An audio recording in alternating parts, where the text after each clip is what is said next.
Okay, folks, this is Dr. Mark Carriage.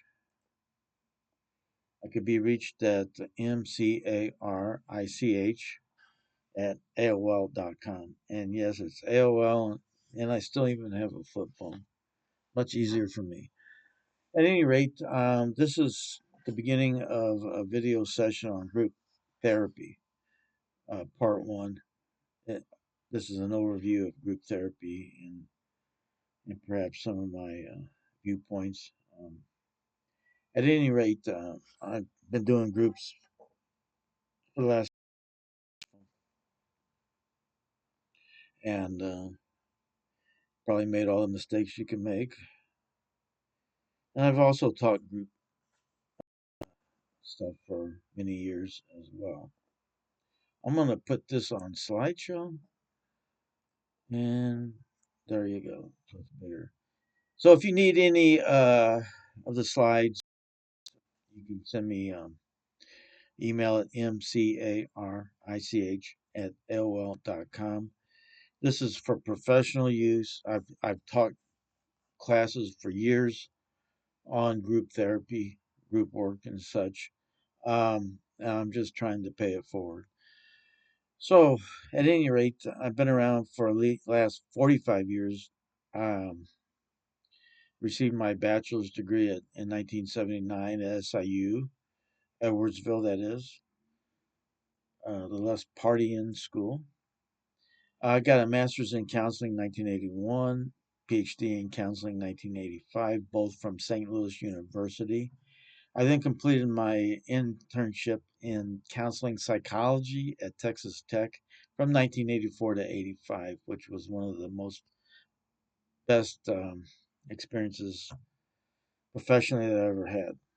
Um, Ended up working in the prison system about a month, about 6 weeks after that, maybe 2 months after that. And I've been with the prison system for the last 40 years, retiring from the state 2012, working for a vendor company after that. At any rate, I'm currently doing two things. I'm working in private practice at Metro East Counseling in Swansea, Illinois, which we have a whole bunch of therapists. Chad Welch owns this, and I'm also going to be consulting um, at TCI, which stands for Transitional Center, in Cloquia Heights, Illinois, which I think used to be Centerville, if I remember right. And then I need to really give a lot of credit to my father, Dr. Peter Carriage, because he really, um, uh, he's been in the field since the 60s. In fact, got done teaching his last class in statistics last year at age 94. So at any rate, um, uh, let's begin this. And again, this is for professionals. Can't really do much without going over some history stuff. Um, I I think Alfred Adler, and Rudolf Dreikurs. Adler was the main guy. Obviously, it's Adlerian theory, individual psychology, but Dreikurs was really a prominent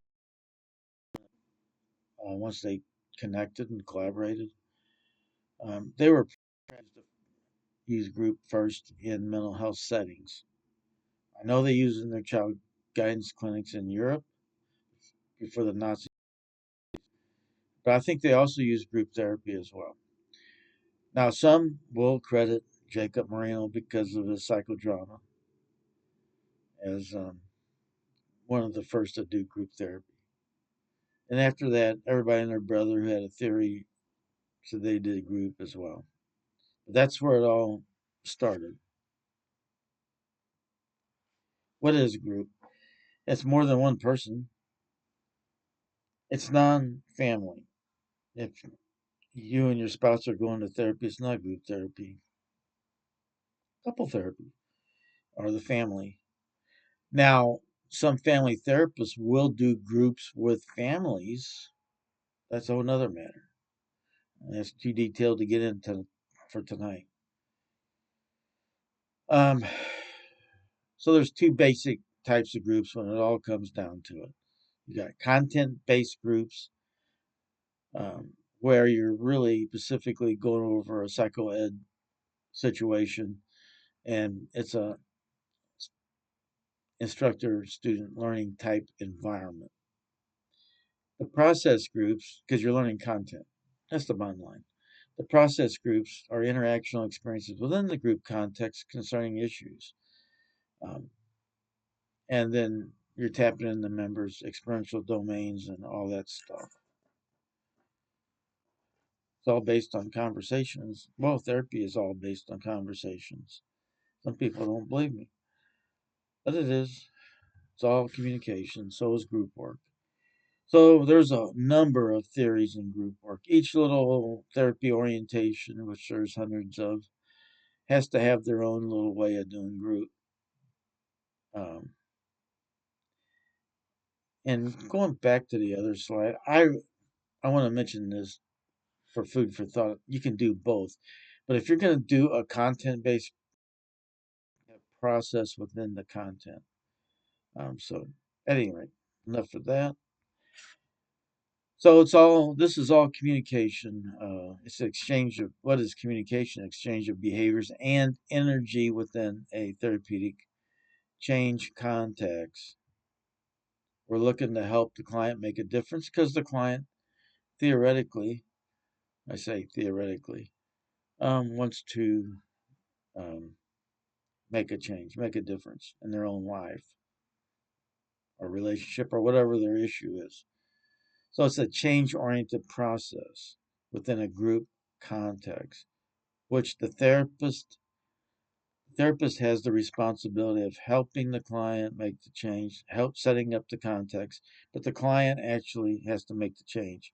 You're not force the horse to water, make them drink and all that, however all that goes. So much for that metaphor. At any rate, it's important that the therapist, uh, if I'm talking to you as a therapist, it's important for you to understand how you view stuff. What's your therapeutic map? Your view of life, change pathology, including models of therapy, which forms the therapeutic lens, your lens, and then you actually pass it on to the client to some degree.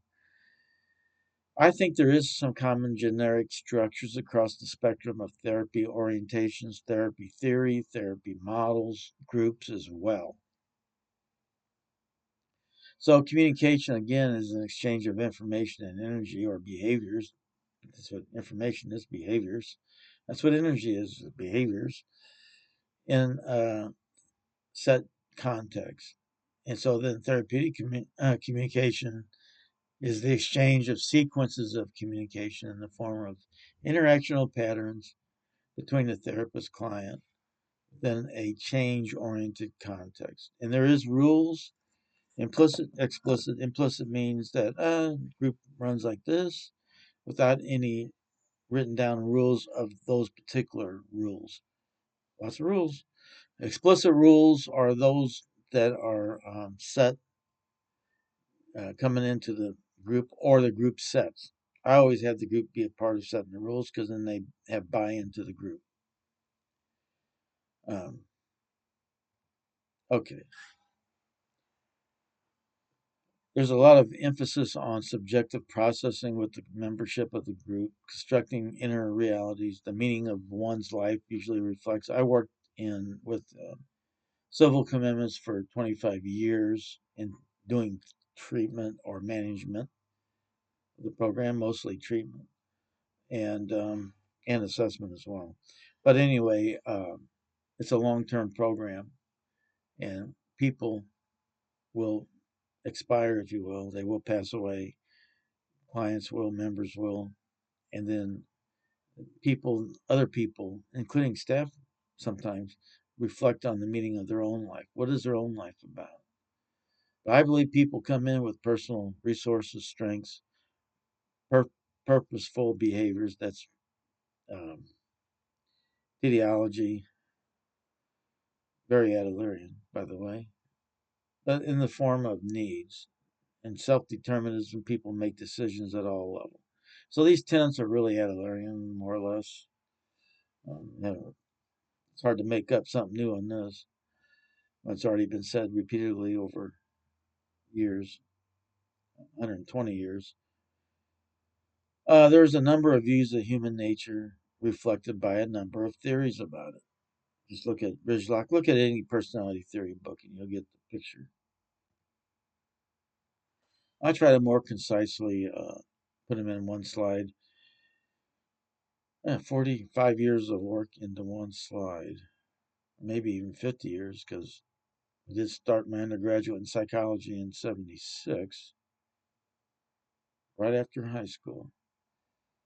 I think I was brainwashed to actually go to, right after high school, start at the university full time, which I did. I thought everybody did. Apparently, not everybody did. Most people didn't, just me. Okay, but at any rate, people are, again, make choices at all levels of awareness. Um, there are multiple levels of intensity, multiple levels of awareness and meaning and such. Reality and causality can be viewed in terms of levels and dimensions, domains, whatever. But the bottom line of all this is two things: a holistic view of self and change. And the mind body is connected. I like also with the mind body connection, I think I have some kind of figure in this particular PowerPoint to illustrate that. We can't argue that the mind body is not. Now, picture a group of mind bodies in there, and that's what you're dealing with. Developmental evolution, I think everybody in society, everything, relationships, everything just evolves constantly. Of course, there's stability within that process and change.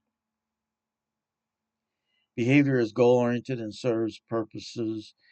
We live in a social context.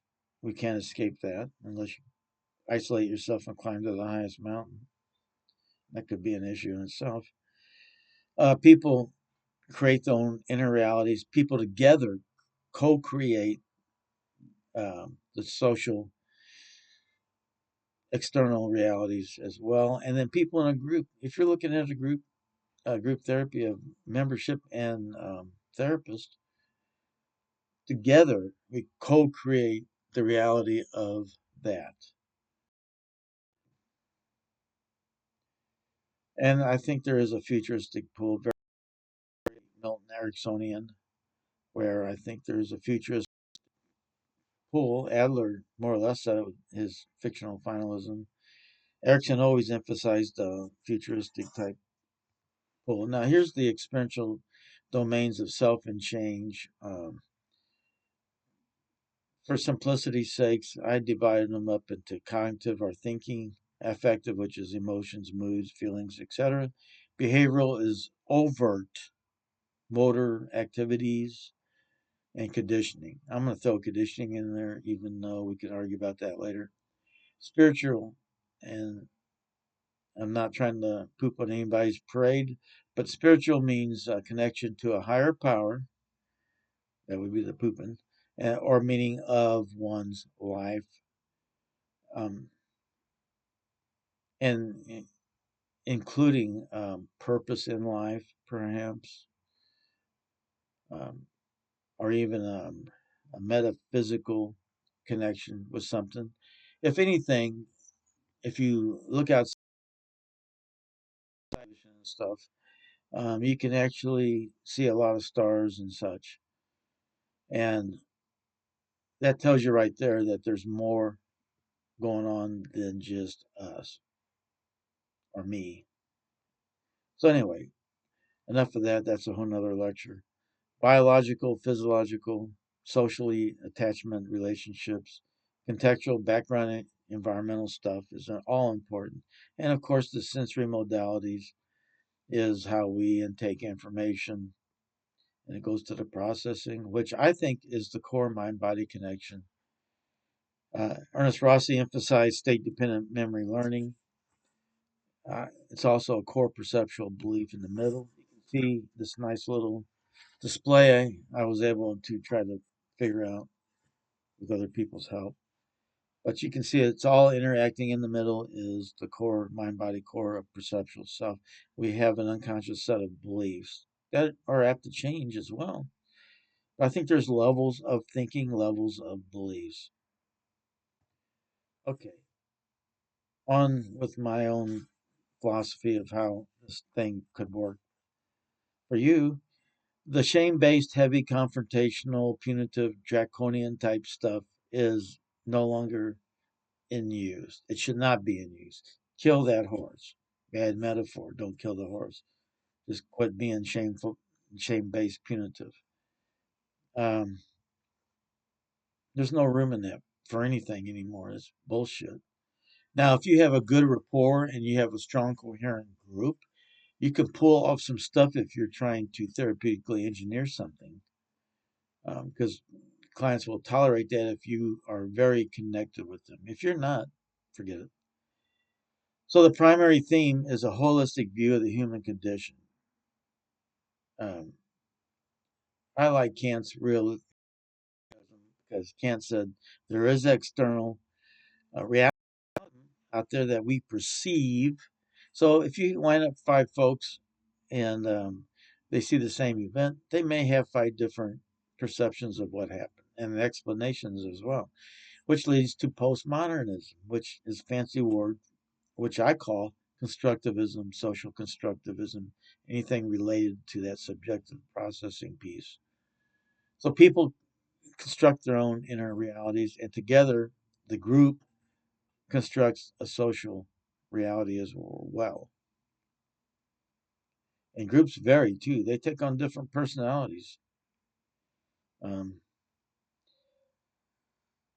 so it's important clinically that we validate our client, the members of the group's own inner constructed reality, even if we disagree.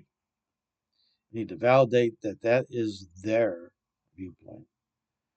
So together we all together co-construct social realities. People construct their own inner narrative um, life, basically, and I think it's related to existentialism. I like phenomenological viewpoints, humanistic viewpoints, all interrelated with postmodernism. Actually, if in another PowerPoint I do have the philosophical systems down, and they all play a role in almost a hierarchical fashion, but it all comes together. So again, my focus when I see people in a group, or I see individual clients or families or whatever I'm seeing, the focus is on subjective processing, human potential. It's a strength based uh, viewpoint that clients have the resources they need to resolve the issue. Also, meeting their needs is important. How do you meet your needs? Defining meaning of one's life, responsibility, etc., which really involves existentialism. Okay, I think I beat that horse to death. So, out of positive psychology, to me, is a combination of these philosophical viewpoints. And out of that comes the shiny horse of Good Lies model, I call GLM, or Good Lies model. Well, that's fancy. Anyway, Tony Ward's the one that made this up. And I hate to break the news, but a lot of the most of the theories and models and all that are made up at some point. Anyway, I don't want to get into the heavy, staunch research base because a lot of people would be upset with me. And I don't want to spoil their supper tonight. So the theme is a holistic view. The individual subjective world is strongly emphasized as part of the philosophy of Good Lives model. It's a positive psychology again. People meet their needs. Um, and in the appendix, I have all these needs flushed out, which we're not going to get to tonight. So treatment wise, positive psychology, along with Tony Ward's uh, Good Lives model, is integrated with CBT. Is everybody uses CBT? I don't even know what the hell it means anymore. CBT used to be change occurs through either thinking or behavior. but it means a lot more. So once you start integrating stuff together, you can use CBT interventions. They're great interventions. But if you're doing CBT and you have all this other thinking, you got more than just CBT. So I say all that. I don't even know why I said all that, but at any rate, it's important to realize what you're doing. And the staunch CBT stuff, I don't think exists anymore because people add this or that to it. We now look at several things: meeting needs appropriately and life plans. I love life plans. Life plans, as we'll get into in a minute, are either fragmented or chaotic, but how you meet your needs. So the whole goal is to pro-social, meet your needs in a pro-social way, have a pro-social life plan. So life plans, there's two life plans. Whether your clients have sexual aggressive issues or whatever issues, it doesn't matter. There's two basic in the Good Lives model life plans. One's coherent, where people meet their needs appropriately, at least mostly appropriately, lead relatively stable lives. Fragmented is the chaos, where people don't meet their needs appropriately at times, and they're kind of meandering through life. And I think in reality, most folks probably go back and forth here and there. It depends on their lifetime. So, for example, I pointed out if you use drugs, you're in a fragmented type lifetime. So the emphasis on meeting needs. So what's the needs? Um, Tony Ward considers them goods. I don't really like that clunky language, so I like to call them needs. And so, in his framework, the goods are kind of like goals, maybe to aspire to. Here's the lengthy list of 9. And then he added community, which made it 10. Life, you're living healthy, sexual satisfaction, physical functioning, knowledge, you're learning. You like to learn, you're learning about stuff. Um, Excellence in both play and work. In other words, you master those areas of your life. Excellence in agency, which means you're making reasonable decisions, autonomy, um, because that's what self determinism is. We're making choices. So self directed. Inner peace means you're free of chaos and emotional turmoil and stress. In other words, you don't bug up a lot. Friendship and relatedness, we're all connected to people at different levels, and whether family relationships, community, neighbors, whatever, partners, friendships. I've already talked about the spirituality piece, but more, I think he leans towards finding meaning and purpose and related to our connection to a higher power. I think, again, there's more. You could look around, there's more than just me in this world. Happiness means being okay with yourself, being pleasant with yourself, which is expressed to others. Creativity means being innovative. Okay, Marshall's summary of goods. He summarizes Tony's. Bill Marshall was a premier star hero in the sexual aggressive field of both assessment, treatment, and managing programs. He's the guy. He's passed on, but he was the man in their 2011 book. They kind of put things together. Okay, David Prescott put out some for a list of youth, having fun activities, leisure time, being an achiever. What are you accomplishing in life? Being your own person connected to others. Again, that relationship.